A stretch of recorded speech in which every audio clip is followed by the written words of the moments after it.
Here are 5 things that I've personally changed my mind about over the years and going into 2024. And if you don't know me already, I'm Harry Thorne. I'm an online coach and educator, and I help my clients lose fat, gain muscle or strength, improve their overall lifestyle through diet optimization and sleep optimization, and the results have been just awesome over the last 3 years. I absolutely love what I do. So please enjoy the video. Feel free to comment. If you do have any questions for me, especially about my coaching, feel free to drop me a DM over Instagram. Over the years, opinions change, especially when it comes to health, diet, nutrition, etc. It's an ever-changing landscape. What we think is a good recommendation one day becomes a bad recommendation another day. It's an absolute minefield and it's constantly changing. So here are some things that I've personally changed my opinion on over the years. Myself, amongst many other people over the years, have taken the stance that the vegan diet is a straight up bad idea. I used to take this stance, as you can imagine, from a health perspective. If we look at the vegan diet purely from a health perspective, we do see common deficiencies that might take place, albeit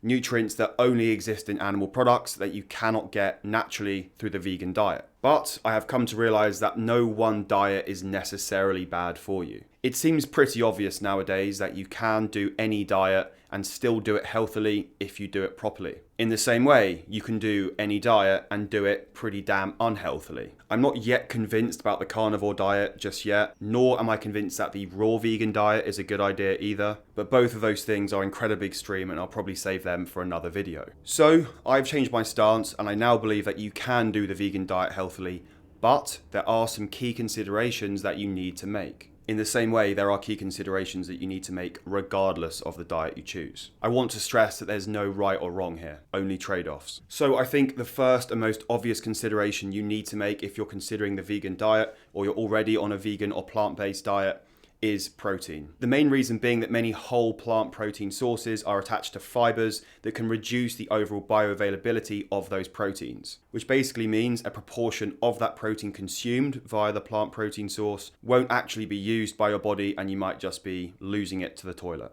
And it's very rare to find plant protein sources that are exclusively protein in the same way you would with beef, chicken, or any other meat, for example. They are often attached to other carbohydrates. So, if you want to consume X amount of protein per day, but you're limited to X amount of calories, let's say you're trying to lose weight, for example, this can be very difficult to do entirely from whole plant food protein sources, because you might then end up over-consuming on total calories just to meet your protein goal. The other protein consideration is that plant proteins tend to be pretty inconsistent when it comes to their amino acid profile. And there are very few what we consider to be complete protein sources when it comes to whole plant proteins. A complete protein source contains all 9 essential amino acids, or EAAs. A great deal of plant protein sources are low in the amino acid leucine, which is a very key amino acid when it comes to muscle maintenance and muscle growth. It is for this reason that if you are vegan or plant-based or you're considering to do so, I would massively recommend getting your hands on a plant protein powder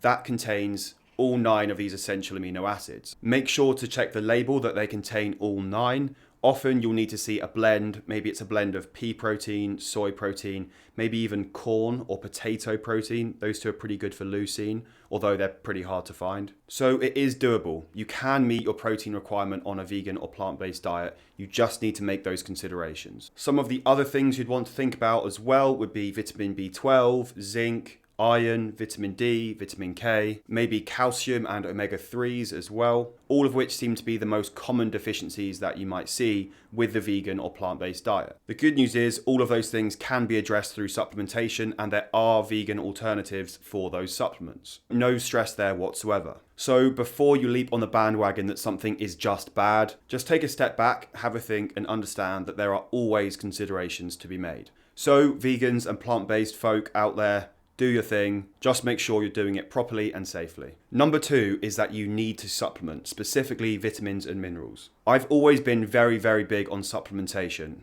I'm very keen on it. I think there is definitely a lot of use for supplements. I personally continue to take certain vitamins and minerals, and I recommend the same for my clients. However, the more you understand supplementation and the more you understand nutrition and deficiencies, the more you understand that there are so many supplements, primarily things like multivitamins, that are totally unneeded. If you eat a balanced diet and you eat a variety of different foods and fruit and veg, etc., your need for a multivitamin will be absolutely minimal. At the very least, that multivitamin will only really serve as an insurance policy that you're getting some vitamins. When it comes to cheap supplements, we've actually found that the bioavailability of the vitamins and minerals in these cheap supplements is very, very low, meaning your body doesn't really have the ability to use them and you might just lose them to urine, for example. And when it comes to water-soluble vitamins that you don't necessarily store, if you are taking an excess of them, you're just giving yourself very expensive piss. So, supplementation as a one-size-fits-all for everyone is a stupid idea. It's far more important to have an understanding of your diet, of your potential deficiencies via things like blood work,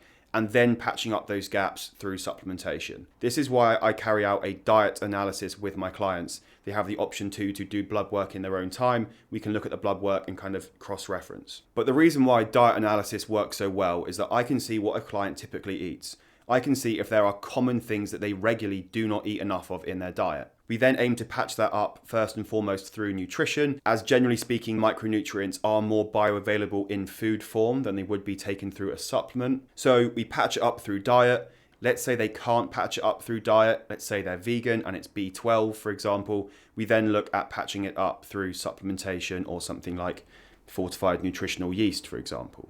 So I used to view supplements as this absolute essential for overall health. I now view them as something that you can use either as an insurance policy or an effective way to patch up gaps in your diet that you can't otherwise address through your nutrition. This one might spark some controversy. Seed oils are killing you. I know people are going to come at me for this one, but hear me out. At one stage, I was fairly convinced that seed oils were very, very bad, especially when we see all of these large studies that kind of link seed oils to cardiovascular disease, weight gain, type 2 diabetes, high blood pressure, that they cause tons of inflammation and all these negative health outcomes, and that they are the worst thing to ever happen to the food industry. And I believe there is an element of truth in that. I personally do actually generally aim to keep my seed oil intake relatively low, but I think it's very important to understand that it isn't necessarily the seed oil specifically that's the bad thing. And I think there's a lot more to the picture than just quite simply seed oils are killing you. I think generally people seem to be overlooking the real issue here, which is that so many people quite simply just eat a ton of processed foods. Well, then you might say, well, processed foods contain loads of seed oils, and you're not wrong. Seed oils are, of course, a fat source. Fat is high in calories. A lot of them will increase your total daily calorie intake drastically, which could very likely lead to weight gain. Yes, before I go any further, I think there is definitely a conversation to be had about toxins and chemicals that might be found in these industrial seed oils.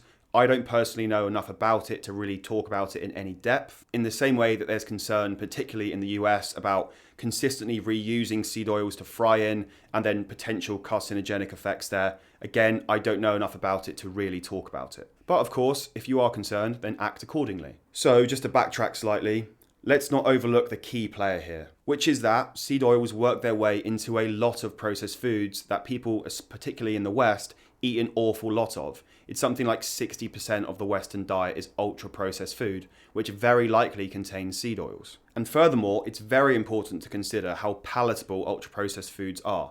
Palatable meaning they are very easy to eat, they're very easy to chew and break down. They require minimum digestion as well, so we can eat a lot of them. You see where I'm going here? So let's just jump back to the inflammation thing very quickly. Yes, there are studies that have linked seed oils to inflammation, but there are also plenty of studies that have linked seed oils to be anti-inflammatory. And let's not forget that the omega-6s, which seem to be the primary concern when it comes to seed oils, actually have a very key role in the body, and they are a crucial part of our diet. So it is a hard one. However, I think it's pretty clear that it isn't just the seed oils that are the problem. When we look at negative health outcomes such as obesity and all the comorbidities associated with obesity, we cannot just blame it on just seed oil. There's an awful lot more to it. Increase in sedentary lifestyle, people aren't moving as much, people aren't exercising as much, people are eating really, really badly, people are eating tons of these ultra-processed foods, people are drastically over-consuming on calories. And yes, seed oils are a component of that, but it doesn't mean that it's just seed oils that are the villain. And again, I want to reiterate, I don't personally think that seed oils are a good thing. I personally limit my intake of them. I look forward to seeing more research on them, but I definitely no longer view them as this completely lethal villain that they're made out to be. Number 4, blood sugar spikes are always bad for you. Now, before you come and bite me on the arse, contrary to the typical video you might see on social media nowadays, that you don't want to spike your blood sugar, or you should avoid all these foods because they spike your blood sugar, or you shouldn't eat a banana because it's going to spike your blood sugar. Understand this. Spiking your blood sugar is not always necessarily a bad thing. In fact, it's only a bad thing if your blood sugar remains elevated for a long period of time, or at the very least is consistently spiked on a regular basis. The difference between the occasional blood sugar spike and chronic elevated blood sugar are two very different things. An acute blood sugar spike, i.e. a one-off, let's say you eat a chocolate bar and your blood sugar goes boop, might have an impact down the line later that day of increased hunger and reduced energy levels and fatigue. Maybe. Which might then increase your body's demand for calories, which might have a negative impact in regard to energy regulation and management of daily calories. Emphasis on the might. But the impact of consistent or sustained elevated blood sugar or consistent blood sugar spikes is far more concerning. It's this component specifically that's linked to insulin resistance, type 2 diabetes, and increased incidence of heart attacks and strokes. So the key message here is don't demonize or avoid specific foods that might cause a blood sugar spike, and instead focus on your overall diet pattern. You can aim to reduce sugary foods in your diet without totally avoiding them, and still eat the occasional chocolate bar and not be petrified of a blood sugar spike. And actually, on that point, this is important. Be aware that what spikes someone's blood sugar might not spike someone else's. And this is quite a common style of post I see on Instagram, where people basically post their blood sugar after eating a certain food. Just because Karen in Somerset has drunk an oat milk latte in the morning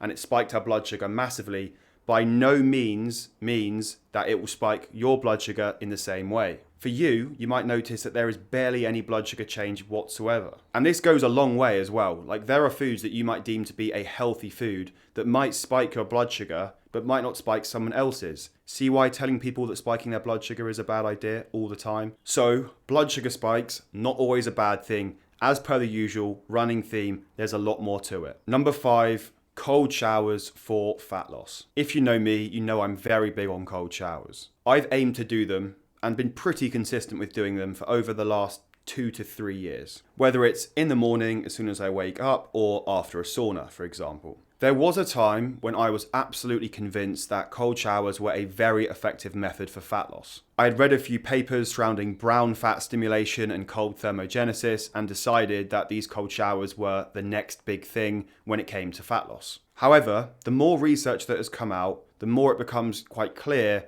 that they're not as good as we once thought they were. They might still serve some purpose, they just might not be anywhere near as good as I once thought. For example, we now know that appetite can drastically increase following cold exposure, which might then cause you to potentially overeat and throw your daily calories out of whack, thus preventing any weight loss from occurring. And we can't really see from the existing research that cold exposure elicits long-term or sustainable fat loss. Just because you might burn calories in the cold doesn't necessarily mean it's a useful tool overall when it comes to weight loss, if you see what I mean. However, what I would say is this, and this is more of an idea, if anything. There's no research on it, this is just pure theory. Maybe if you did a cold shower every morning in a fasted state, let's say for 5-10 minutes, and then you remained fasted for like the next 2 hours, let's say, you might get a fat burning effect. And the theory being that because cold exposure increases calorie expenditure, not only during the cold shower, but also by the looks of it, for a few hours following the cold shower, maybe by pairing that with a fast, you might get a fat burning effect. Now, again, I'll reiterate, that is totally theory. I would love to see a study on that. There might be some truth in it, who knows. So cold showers, I think they're still a fantastic tool overall for motivation, mood, dopamine, blood flow potentially, and yes, maybe they have some benefit when it comes to fat loss, but right now, who knows? And while we're here, let's throw in one little bonus, okay? So number 6, a bonus thing that I've changed my mind about over the last few years. And that little thing is lion's mane. A supplement that if you know me, you know I'm a massive advocate for. I have taken lion's mane now pretty much every day for the last 5 years. I am convinced that it helps me. Absolutely convinced. But the crazy thing is, there is minimal, and I mean absolutely minimal evidence to support any of the claims made about lion's mane. The amount of supplement companies that are absolutely churning lion's mane out right now with all of these unbelievable claims like boosts focus, boosts cognition, boosts memory, boosts attention span. And there's literally like no evidence on humans that lion's mane actually has this effect. It's absolutely wild. There is some evidence surrounding lion's mane and its neuroprotective effects, but again, this is minimal and it's in incredibly high doses in isolated models, and it's just really hard to draw conclusions from when it comes to supplementing lion's mane in normal doses in humans. So there is no real evidence anywhere to say that supplementing lion's mane in the recommended doses is actually going to have any effect whatsoever. But I will reiterate, me personally, I am convinced the stuff has helped me.